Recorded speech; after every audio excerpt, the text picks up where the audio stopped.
नमस्कार दोस्तों, हमारे चैनल में आप सभी का स्वागत है। आज की कहानी है ईश्वर का न्याय।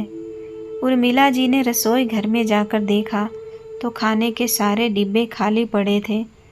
थक हार कर आखिर बेटे को फ़ोन कर रही थी। बेटा, तुम कब तक वापस आ रहे हो? जितना राशन पानी तुम रख कर गए थे वह सब खत्म हो गया है। कल से बहुत भूखी हूँ। मैंने सोचा था तुम कल शाम तक घर लौट आओगे, पर नहीं आए। अब बताओ मैं क्या करूं? ऊपर से मेरे पास पैसे भी नहीं है। पड़ोसियों से मांग कर भी नहीं खा सकती। इसमें भी तुम लोगों की ही बदनामी होगी। लेकिन अब भूख बर्दाश्त नहीं हो रहा है। ऐसा लग रहा है भूख के मारे जैसे प्राण ही निकल जाएंगे। बेटे से फ़ोन पर बात करते करते उर्मिला जी की आंखें भर आई। माँ, आप भी हद करती हैं। तुम्हें देकर आई थी तुम्हारी बहू राशन पानी, वह सब इतनी जल्दी कहाँ ख़त्म कर दिया। और यह रोने का नाटक मत कीजिए, मेरे पास इतना टाइम नहीं है। यहाँ मम्मी जी और पापा जी की शादी की सालगिरह है, उनकी देख रेख मैं नहीं करूँगा तो कौन करेगा? अभी 8 दिन नहीं हुए हैं और आपने फ़ोन करके सारा मूड ख़राब कर दिया। अभी आप सामने वाली चाची से रोटी लेकर खा लो, पर दोबारा फ़ोन करके सारा मूड मत खराब करना। इतना कहकर संकेत ने फ़ोन रख दिया। यह भी नहीं देखा कि माँ कब से भूखी है। और इसी बेटे को जब बचपन में भूख लगती थी तो घर में अगर राशन नहीं होता था, फिर भी उर्मिला जी पड़ोसी से मांग कर उसका पेट भर देती थी, कभी भूखे नहीं छोड़ी। और आज वही बेटा 1 हफ्ते तक राशन माँ को पकड़ाकर ससुराल सास ससुर को खुश करने चला गया। क्या शादी के बाद बेटा इतना बदल जाता है कि अपने भूखे प्यासे माँ बाप का दर्द भी दिखाई नहीं देता? सोचते सोचते उर्मिला जी की आंखों से आंसू झरझर बहने लगे थे।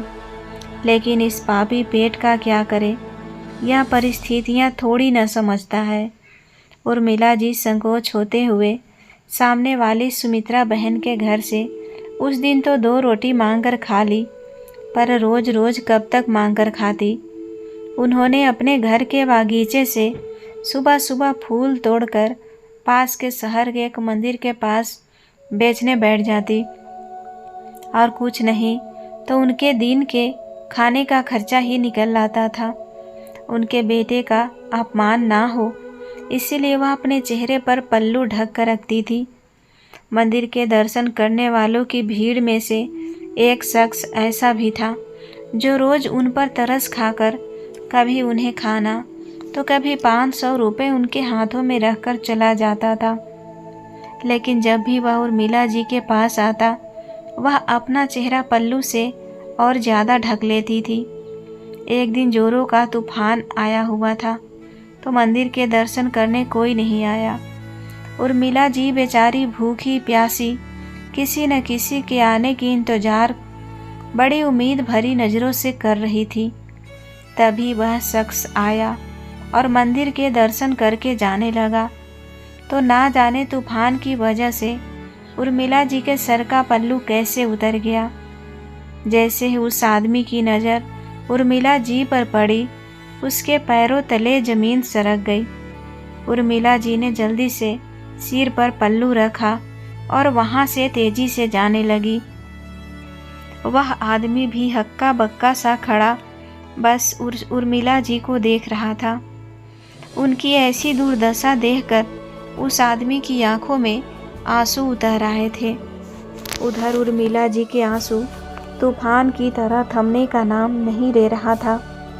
पति के जाने के बाद उनकी यह दशा होगी, उन्होंने कभी सोचा नहीं था। उर्मिला जी का एक ही बेटा था, कितने लाड़ प्यार से उसे पाल पोस कर बड़ा किया था। बेटी की पढ़ाई लिखाई नौकरी लगी तो उसकी शादी के बारे में सोचा। शहर में बड़े बिजनेसमैन की बेटी थी माला। अंग्रेजी स्कूल में पढ़ने देखने में जितनी सुंदर थी, बोलने में उतनी तेज तरार भी थी। मनपसंद काम ना होने पर वह पूरा घर सर पर उठा लेती थी। 2 बड़े भाइयों की लाडली और माता पिता की दुलारी बेटी थी। एक दिन माला के पिता ने संकेत से उसके घर परिवार के बारे में पूछा तो उसने बताया कि एक बड़ी बहन है जो विवाहित है और विधवा माँ है, और पत्नी बच्चे जो अभी शादी नहीं हुई है। संकेत ने कहा तो माला के पिता की तो बाँछें खिल गए। बेटी के लिए उन्होंने संकेत उपयुक्त लगा। उन्होंने शाम को चाय पर बुलाया। हिचकिचाते हुए संकेत माला के घर गया। आलीशान घर देखकर तो वह दंग रह गया। जब माला ने संकेत को देखा था, हैंडसम संकेत उन्हें एक ही नज़रों में भा गया। उनके पिता भी तो यही चाहते थे। घर में जब माला के पिता संकेत की माताजी से मिलने गए, बातों बातों में उन्होंने यह कह दिया कि वह अपनी इकलौती बेटी का विवाह संकेत से करना चाहते हैं। यह सुनकर संकेत की माँ हिचकिचाते हुए बोली, आप तो बड़े लोग हैं, आपकी बेटी हमारे घर में कैसे रहेगी। तपाक से माला के पिता बोले, आप है ना, सब सीख जाएगी। फिर एक शुभ मुहूर्त में माला संकेत की पत्नी बन गई। संकेत बहुत खुश था। दोनों पति पत्नी ने 1 महीने तक घूमना फिरना, शॉपिंग की। उसके बाद संकेत ऑफिस जाने लगा। कुछ दिनों बाद माला ने अपनी सहेलियों को घर बुलाना शुरू कर दिया। कभी ताश खेलती और कभी कभी शराब भी पीती। पूजा पाठ करने वाले उर्मिला जी को बहू का यह रवैया पसंद नहीं आया। कुछ दिनों तक चुप रहने के बाद एक दिन उन्होंने माला को कह दिया, बहू, अच्छे घर की बहू बेटी को यह सब शोभा नहीं देता। फिर क्या था, माला ने पूरा तांडव मचाया। संकेत को बोली कि तुम अपनी माँ को बोल दो कि मेरी लाइफ में वह दखल अंदाजी ना करे, वरना। इतने दिनों में संकेत अपनी पत्नी को समझा चुका था, इसीलिए उसने अपनी माँ को ही समझा दिया कि वह बहू के किसी भी काम में दखल अंदाजी ना दे और ना ही टोका टाकी करे। उस दिन उर्मिला जी बहुत रोई थी। समय बीता गया। संकेत एक बेटे का पिता भी बन गया। आखिर वह निखिल की इकलौती बुआ थी। वर्षों बाद बेटी से मिलकर उर्मिला जी बहुत खुश थी, जो माला की मम्मी को जरा भी नहीं सुहाया। पार्टी के अगले दिन संकेत के सास ने शोर मचा दिया, मेरा कंगन चोरी हो गया है। इस वक्त कविता अपने घर वापस जा रही थी। माला ने अपने बेटे को जन्म अवश्य दिया था, लेकिन उसका पालन पोषण आया की गोद में होता था। माला को अपनी पार्टियों और शॉपिंग से फुर्सत कहाँ। निखिल का 10वां जन्मदिन था। संकेत ने घर में बहुत बड़ी पार्टी रखी थी। उसके पूरे ससुराल का डेरा यहीं था। ऐसे में उसने अपनी बड़ी दीदी को ही बुला लिया। तो माला ने उसका बैग सबके सामने खोल दिया।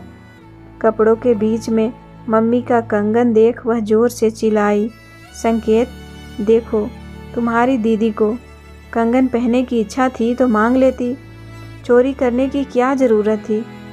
संकेत को भी ना जाने क्या हो गया। उन्होंने पत्नी की बात को ही सच माना। उस दिन रोती हुई उसके दीदी गई तो फिर कभी नहीं आई, लेकिन जाते जाते वह इतना कह गई, माला, वक्त से डरो। जो इल्ज़ाम मुझ पर लगाया है एक दिन तुम पर भी लगेगा।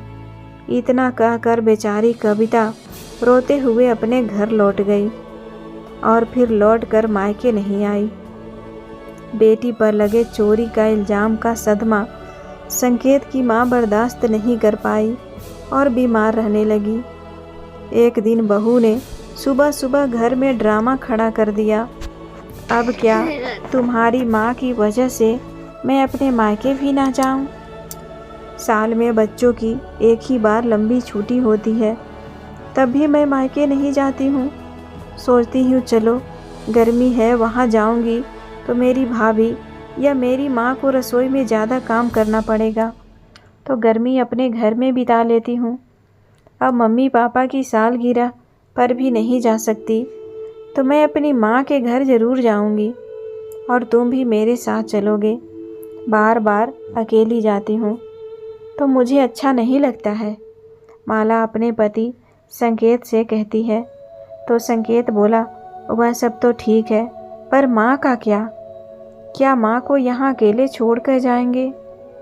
माला बोली, तो क्या चाहते हो, यह मुसीबत का टोकरा अपने मायके लेकर जाऊं, ताकि मेरी बहन भाइयों और मेरी भाभियों की बेइज्जती हो जाए? अरे तुम्हारी माँ को ढंग से बात करना तक नहीं आता है और मेरे मायके जाएंगे? 10 दिन आपकी माँ यहीं रहेगी। संकेत बोला, यह तो सोचो, अगर हम वहाँ चले गए तो माँ का खाना पीना कौन देखेगा? बाजार के सामान लाकर उन्हें कौन देगा? क्या माँ खुद खाना बनाएगी? तो माला बोली, अरे वाह, अपनी माँ के लिए तो बड़ा प्रेम जाग उठा है। मेरी तो इतनी चिंता भी नहीं करते हो। और उन्हें क्या हुआ है? अपने लिए क्या 2 रोटी नहीं बना सकती? जब बर्तन धोना, कपड़े सुखाना, झाड़ू मारना करती हैं, तो क्या खड़े खड़े 2 रोटी नहीं बना सकती? और सब्जी लाने की क्या ज़रूरत है? घर पर 2 किलो प्याज, 5 किलो आलू रख दो, 10 दिन आराम से खाती रहेंगी। संकेत बोला, अब तुम्हारे घर जाएंगे तो खर्चा भी होगा, कुछ न कुछ उपहार तो ले जाना ही पड़ेगा। माला बोली, जब अपनी बहन आती है तब तो तुम इतना हिसाब नहीं लगाते हो और यह नहीं देख रहे हो कि दुर्गा पूजा में मेरे मायके जाओगे तो हमारे परिवार को मेरे मायके वाले कपड़े और उपहार भी तो देंगे। देखा जाए तो सारा खर्चा मेरे माँ बाप का ज़्यादा हो जाएगा, तो बेहतर है जो भी उपहार लाओगे अच्छा लाना, कह देती हूँ। इतना कहकर माला रसोई में चली गई। थोड़ी देर बाद माला का बेटा अपनी दादी उर्मिला जी से जाकर बोला, दादी, हम सब नानी घर जाएंगे, पर आपको नहीं ले जाए। यहाँ रहना अकेले, डर तो नहीं लगेगा ना? इतना कहकर उर्मिला जी की हंसी उड़ाने लगा। वहीं बैठी उर्मिला जी की पड़ोसन सावित्री जी बोली, उर्मिला बहन, आपकी बहू ने बच्चों को कैसे संस्कार दिए हैं, याद है आपको? और हमारे आपके बच्चे पड़ोसी होने के बाद भी एक दूसरे से ऐसी बात नहीं करते। सही कहा है किसी ने, प्यार बोएगा तो प्यार उगेगा।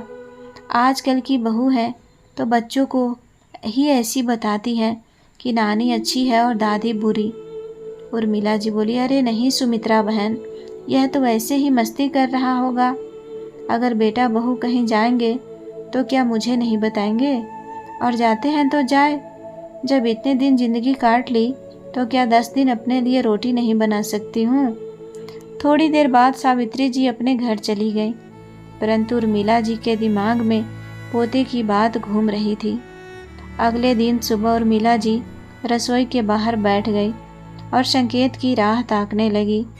जैसे ही माला की नज़र उर्मिला जी पर पड़ी, अरे मम्मी जी, क्या घर के सारे काम हो गए जो आप यहाँ चुकू मुकू बैठ गई? उर्मिला जी बोली, बहू, संकेत तैयार हो गया, तब तक नहीं जाएगा? माला अपने भौहें ऊपर करके बोली, क्यों, कुछ चाहिए था क्या? जरूर कुछ मंगवाना होगा, तभी आप बेटे के बारे में पूछ रही हो। आपको भी 1 मिनट चैन नहीं मिलता। अरे 2 पल बेटे को भी आराम से जीने दो। अपनी ज़िंदगी जी चुकी, अब दिन भर दूसरों के पीछे लगी रहती हो। तभी संकेत अपने कमरे से निकल कर आया। माला, मुझे देर हो रही है, जल्दी नाश्ता लगा दो। उर्मिला जी बेटे की तरफ बढ़ी और बोली, बेटा संकेत, अपने बाबूजी का पेंशन का पैसा निकाल लिए हो क्या? कुछ पैसे मेरे हाथों में देते जाओ। अच्छा नहीं लगता, खुद के पैसे होते हुए भी मैं बहू और तुम्हारे सामने भिखारी की तरह हाथ फैलाती हूँ। और बेटा, क्या तुम लोग दुर्गा पूजा में कहीं जा रहे हो? माला बोली, लो, हमने प्रोग्राम बनाया नहीं कि उनकी जासूसी शुरू हो गई। मैं कहती थी ना आपको कि हमारे दरवाजे के बाहर बैठकर हमारी बातें सुनती रहती हैं। देख लो तुम्हारी माँ के रंग ढंग। और एक बात बताइए, आपको पैसे की क्या ज़रूरत पड़ गई? खाना पीना तो हम खिलाते ही हैं, तो आपके हाथों में पैसे क्यों चाहिए? संकेत बोला, माँ, यह बहुत बुरी बात है, आपको शर्म आनी चाहिए। आप अपने बेटे बहू की बातें सुनती हैं। छी छी, मुझे आपसे यह उम्मीद नहीं थी। और जहाँ तक पैसों की बात है, बाबूजी के पेंशन का पैसा लाकर माला के हाथों में रख देता हूँ। अब वही घर चलाती है और आपको उन पैसों का हिसाब चाहिए तो उसी से पैसे और हिसाब दोनों ले लिया कीजिए। और मीला जी बोली, नहीं नहीं बेटा, ऐसी कोई बात नहीं है। तुम्हें लगता है तुम्हारी माँ ऐसी हरकत करेगी? क्या तुम्हें अपनी माँ पर जरा सा भी भरोसा नहीं है? वह तो निखिल ने कल मुझे बताया कि वह नानी के घर जा रहा है। और बेटा, मैं भी कभी मंडी या बाजार जाती हूँ तो कुछ खरीदने या दान करने की इच्छा हो जाती है, इसीलिए अपने पास कुछ पैसे रखना चाहती हूँ, ताकि लोग यह ना कहें कि खुद के पैसे होते हुए उर्मिला जी बेटे बहू से पैसे मांगती है।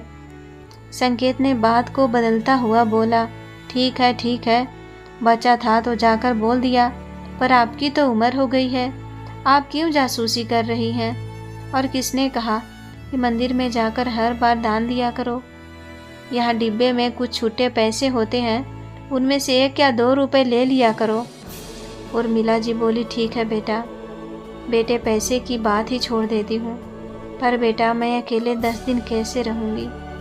माला गुस्से में रसोई से निकली और बोली, आप क्या चाहती हैं? मैं पूरी ज़िंदगी आपकी सेवा में गुजार दूँ? अरे आज तक आपने हमारे लिए किया ही क्या है? आपकी वजह से मैंने अपने माँ बाप को छोड़ दूँ? हाँ, हम तो जाएंगे और परसों हमें निकलना भी है। इससे पहले घर की पूरी साफ सफाई कर दीजिए।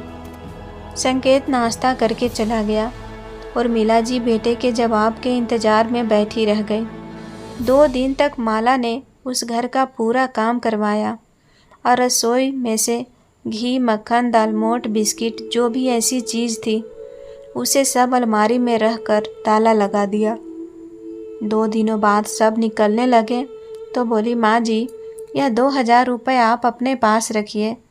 और उर्मिला जी का गला एकदम से भर आया। उन्हें लगा बहू को उसकी चिंता है, तो वह बोली, अरे बहू, मुझे पैसों की क्या ज़रूरत है? माला बोली, मैं आपको मटर गश्ती करने के लिए नहीं दे रही हूँ, इमरजेंसी के लिए दे रही हूँ। घर में 5 किलो आलू, 2 किलो प्याज रखा है और आटा चावल भी है, बस ध्यान से खर्चा कीजिएगा। और इस 2000 रुपये का खर्चा इस कॉपी में लिख कर रखिएगा, आकर मैं चेक करूँगी। आपको फल और सब्जी खरीदने की तो कोई ज़रूरत नहीं है, दवाई तो आपकी है ही, तो मुझे नहीं लगता कि 2000 रुपये खर्चा हो जाएंगे।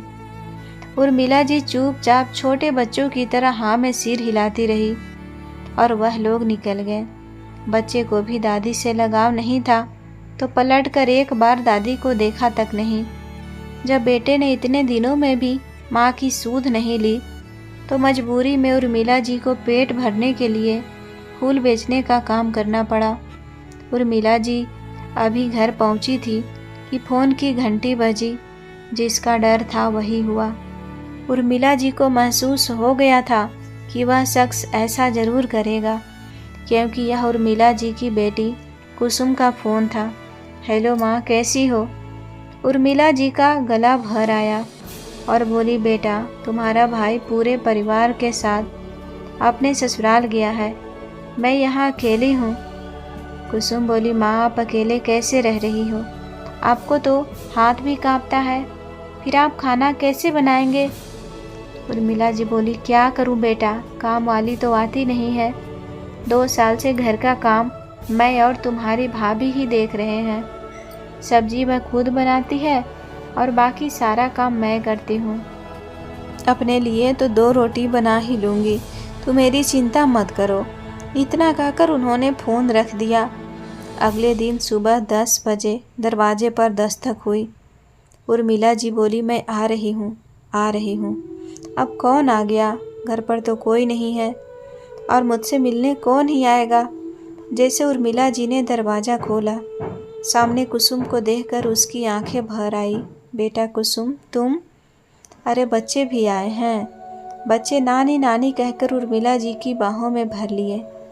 वह उन दोनों को माथा चूमते हुए उन्हें आशीर्वाद देने लगी। आओ आओ बच्चों, अंदर आओ। आज तक फ़ोन पर ही इन बच्चों को देखती आई हूँ। 2 साल बाद तुझे अपनी माँ की याद आई। कुसुम बोली, माँ आप जानती हो 2 साल पहले क्या हुआ था।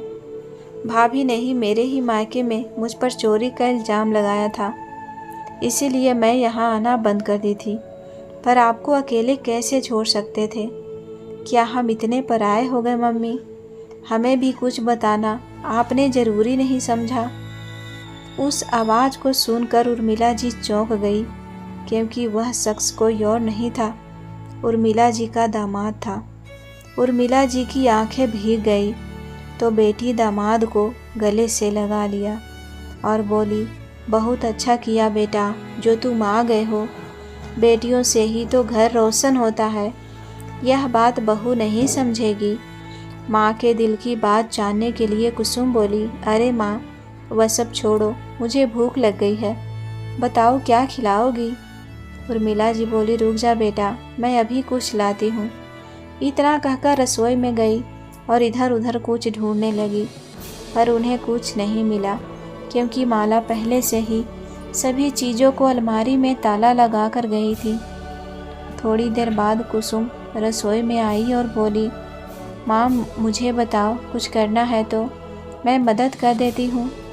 उर्मिला जी रुआंसी सी हो गई और बोली, बेटा खुद के पेंशन के पैसे होते हुए भी बहू ने मुझे भिखारी बना दिया।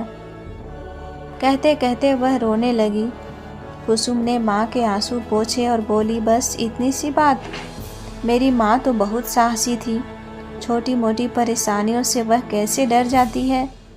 प्रीतम बोला, मम्मी जी देखो मैं कैसे 5 मिनट में सब कुछ घर पर मंगवा लेता हूँ। इतना कहकर प्रीतम ने तुरंत सब्जी, फल और खाने पीने की चीज़ों को मंगवाया। फल काटकर जैसे ही कुसुम ने माँ को दिया, माँ ऐसे खा रही थी मानो बरसों बाद उसने फल खाया हो। घर में चहल पहल देखकर सावित्री जी आई और बोली, अरे उर्मिला बहन, क्या कुसुम आई है? उर्मिला जी हंसकर बोली, हाँ हाँ सुमित्रा बहन, आओ न, देखो कुसुम बच्चों को लेकर मुझसे मिलने आई है।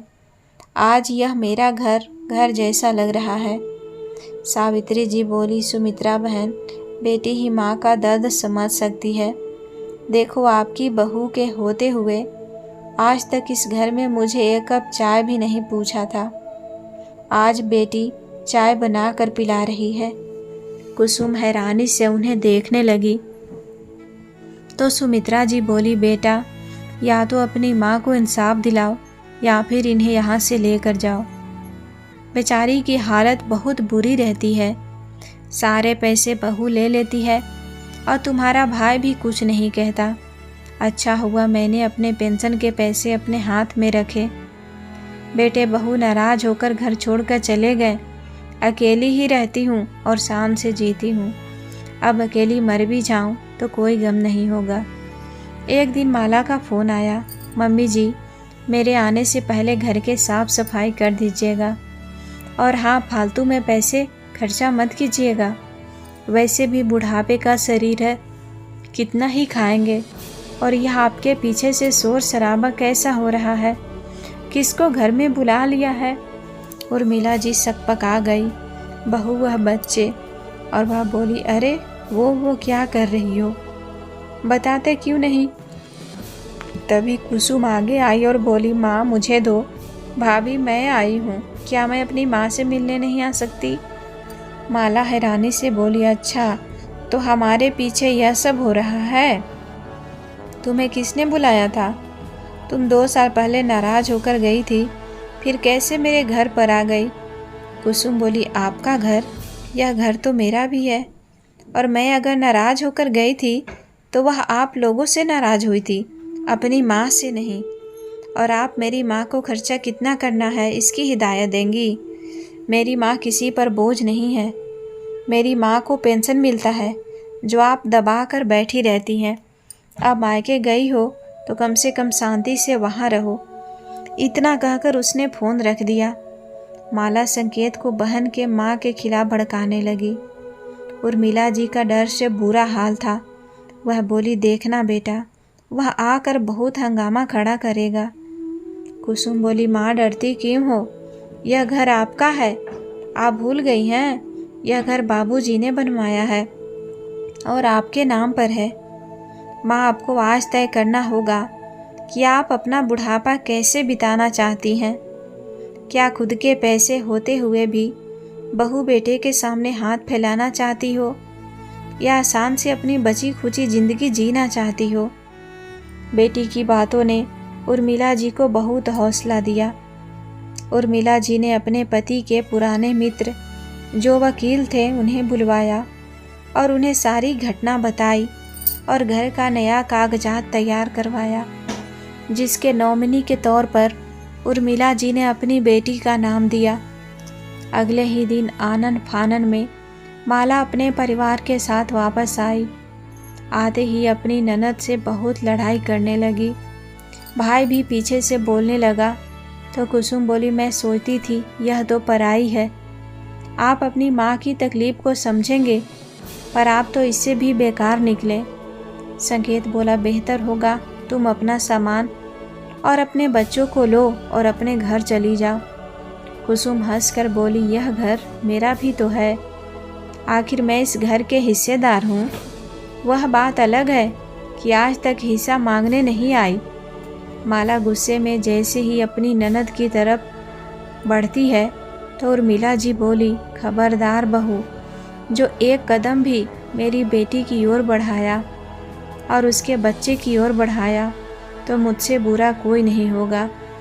माला बोली, अच्छा, लगता है एक हफ्ते में बेटी दामाद ने खिला पिलाकर बहुत ताकत बढ़ा दिया है। तभी माला का बेटा अंगूर खाते हुए बाहर निकला। देखो मम्मी, बुआ तो बहुत सारी चीज़ मंगवा कर रखी है। माला बोली, हाँ हाँ, वह तो दिख रहा है, पर अब इस बुढ़िया को भी बिस्तर समेटना होगा। निकलो मेरे घर से। उर्मिला जी के सब्र का बांध टूट गया। उन्होंने एक जोरदार का थप्पड़ माला को जड़ दिया। बेशरम औरत, ना खुद में तमीज़ है, ना अपने बच्चों को संस्कार दे रही है। किससे कैसे बात की जाती है, शायद तुम्हारे माँ बाप ने तुम्हें सिखाया ही नहीं। और यह घर मेरा है तो मेरी बेटी इस घर से कहीं नहीं जाएगी। संकेत बोला, माँ, दिमाग तो नहीं खराब हो गया तुम्हारा? आप मेरी पत्नी पर हाथ कैसे उठा सकती हैं? उर्मिला जी ने दूसरा थप्पड़ बेटे को लगा दिया और बोली, तू भी इसी के लायक है। अपना परिवार ले और निकल जा मेरे घर से। संकेत बोला, आप हमें घर से निकलवा नहीं सकती। तभी वकील बाबू अंदर आए और बोले, निकाल सकती हैं संकेत, क्योंकि यह घर तुम्हारी माँ के नाम से है और तुम लोगों के पेंशन के पैसे भी रख लेते हो। यह तो सरासर नाइंसाफ़ी है। संकेत हैरान हो गया। वकील बाबू ने कोर्ट के कागजात उसके हाथों में थमा दिया और बोले, 2 दिनों के अंदर तुम्हें इस घर को खाली करना होगा और आज तक जितने भी पेंशन के पैसे तुमने खर्चा किया है उसे तुम्हें उर्मिला भाभी को लौटाना होगा, वरना जेल की हवा तो खानी ही होगी। सोच लो तुम क्या चाहते हो। संकेत ने माला को इशारा किया। दोनों माँ के पैर पकड़कर रोने लगे और माफ़ी मांगने लगे। उर्मिला जी बोली, यह मगरमच्छ के आंसू किसी और को दिखाना, तुम लोगों के रग रग से मैं वाकिफ़ हूँ। सही कहती है कुसुम, मैंने अपने लिए आज तक आवाज़ नहीं उठाई, जिसके कारण तुम लोगों ने मेरे खुद के पैसे होते हुए मुझे भिखारी की ज़िंदगी की तरह ज़िंदगी जीने पर मजबूर कर दिया। निकल जा मेरे घर से, मैं तुम लोगों का मुंह भी देखना नहीं चाहती। उर्मिला जी बेटी का सहारा लेकर अपने कमरे में चली गई। 2 दिनों बाद संकेत उस घर को छोड़कर चला गया। अब उर्मिला जी उस घर में अकेली हो गई तो कुसुम को माँ की चिंता होने लगी थी। साथ चलने को कहा तो उर्मिला जी ने मना कर दिया। कुसुम ने इसका एक उपाय निकाला। मकान के ऊपर हिस्से में 2 किराएदार लगाए और माँ के लिए 2 काम वाली रखी गई, जो दिन भर काम करती और रात को उनके साथ रहती। अब हर रोज़ कुसुम माँ से बात करती और 2-3 महीनों में एक बार चक्कर लगा आती। अब उर्मिला जी अपनी मर्जी से हर जगह दान दक्षिणा देती और सावित्री जी के साथ इधर उधर घूमने जाती थी, तो उनका भी समय कट जाता था। बेटे से तो उन्होंने रिश्ता ही तोड़ दिया। अब उनका मन भी शांत रहता था, और भला वह क्या कर सकती थी। वक्त बीता, माला का बेटा जवान हो गया था। माला जैसे ही संपन्न घराने की लड़की राखी के साथ बेटे का ब्याह कर दिया। राखी अपनी सास की तरह ही आधुनिक विचारों वाली लड़की थी।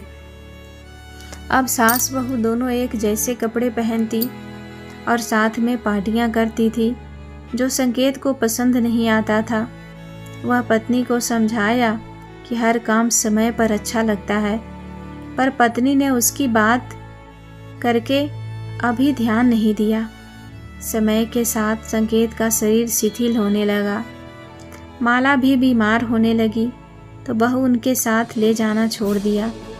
बुरा तो लगा, फिर मन को समझा लिया कि चलो अब पति के साथ समय बिताऊंगी।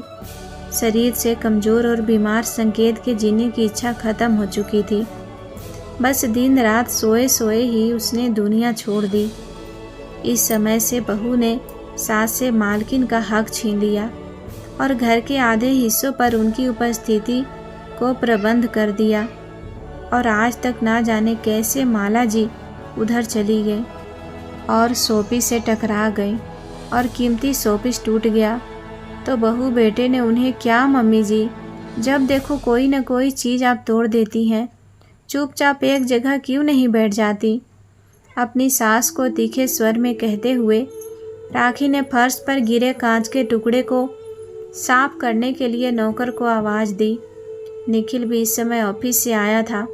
अपनी माँ को समझाने लगा, राखी ठीक ही तो कहती है मम्मी, अब तुम्हारी उम्र हो गई है, लगता है तुम्हें भी एक कमरे में बंद करके रखना पड़ेगा, जैसी तुम दादी को रखती थी।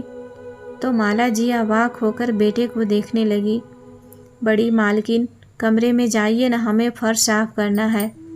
आप कमरे में जाइए, मोहन बोला, कहते हुए अपने घुटनों पर हाथ रखकर धीरे धीरे अपने कमरे की ओर बढ़ गई।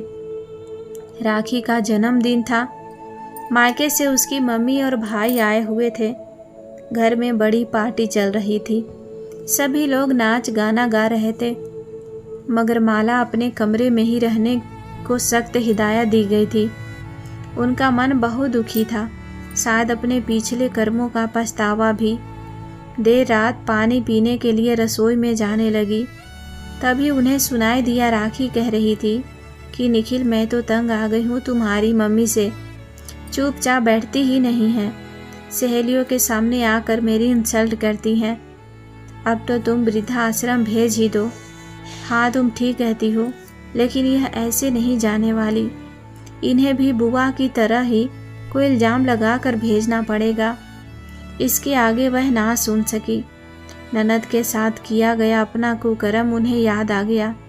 हे भगवान, अब यही बाकी रह गया है। ऐसी बेइज्जती होने से तो अच्छा है मैं खुद ही चली जाऊं। राखी चिल्लाते हुए, मम्मी जी ने मेरी नेकलेस चुराने की क्या ज़रूरत थी, मांग लेती तो मैं दे देती। माला अवाक कि यह कैसे हुआ। आखिर वक्त ने भी उस पर चोरी का इल्ज़ाम लगा ही दिया, जो बरसों पहले उन्होंने अपनी ननद पर लगाया था। दरअसल पार्टी के गहमा गहमी का फ़ायदा उठाकर राखी ही दिन में नौकर से यह काम करवा दिया था। माला जी चोरी के इल्ज़ाम बर्दाश्त ना कर सकी और वह एक ठहाका लगाने लगी। हाँ हाँ, चोरी, हाँ मैंने चोरी की है, कहकर ज़ोर ज़ोर से हंसने लगी और बेहोश हो गई। डॉक्टर ने निखिल को बताया कि सदमे के कारण माला जी अपनी मानसिक संतुलन खो बैठी है, परंतु घबराओ नहीं, सब ठीक हो जाएगा। अक्सर हम बिना सोचे समझे किसी पर झूठा इल्ज़ाम लगा देते हैं, यह भी नहीं सोचते हैं कि उस पर क्या बीतेगी। लेकिन जब उस व्यक्ति के हृदय से हाय निकलती है तो परिणाम बहुत बड़ा होता है, जैसा कि माला जी के साथ हुआ। अतः किसी पर भी दोषारोपण करने से पहले हमें एक बार सोचना अवश्य चाहिए। दोस्तों, अगर कहानी पसंद लगी हो तो वीडियो को लाइक करें, चैनल पर पहली बार आए हैं तो सब्सक्राइब करके बेल आइकन घंटी ज़रूर दबा लें। धन्यवाद।